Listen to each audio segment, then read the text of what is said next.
Pour beaucoup de gens, Noël, en fait, n'est pas une grande joie, mais c'est plutôt le surmenage. Il faut trouver des cadeaux pour ceux que l'on aime, un grand dîner avec indigestion, la musique de Noël qui n'est pas toujours réconfortante. Noël dans l'Église est différent. Nous fêtons Dieu devenu homme. Nous fêtons Dieu qui, par amour pour chacun pour nous, veut être comme nous, veut partager notre vie. En fait, c'est un grand échange qui se fait. Dieu devient homme pour que nous puissions participer à sa divinité. En des paroles plus simples, Dieu veut nous apporter le bonheur, un bonheur profond à chacun de nous. Notre vie commence de nouveau à zéro.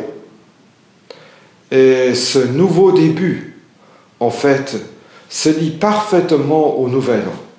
Vous savez que j'ai vécu pendant plus de 20 ans au Japon, où le Nouvel An est très important, et il y a comme une atmosphère sainte de pouvoir faire un nouveau début, commencer à zéro, refaire sa vie.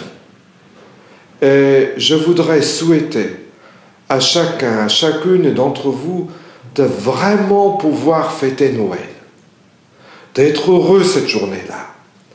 Et pour être heureux, de ne pas seulement faire des cadeaux à nos proches, mais de faire quelque chose pour les gens qui en ont vraiment besoin, pour ceux qui ont faim, pour ceux qui sont seuls, pour ceux qui sont dans la peine, qui attendent dans les maisons de retraite, qui attendent dans les hôpitaux, ou même un petit don pour ceux qui ont faim dans le monde.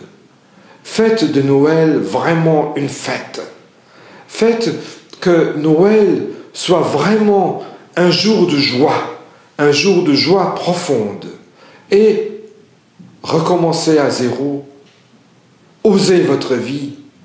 Joyeux Noël et mes meilleurs vœux pour le Nouvel An.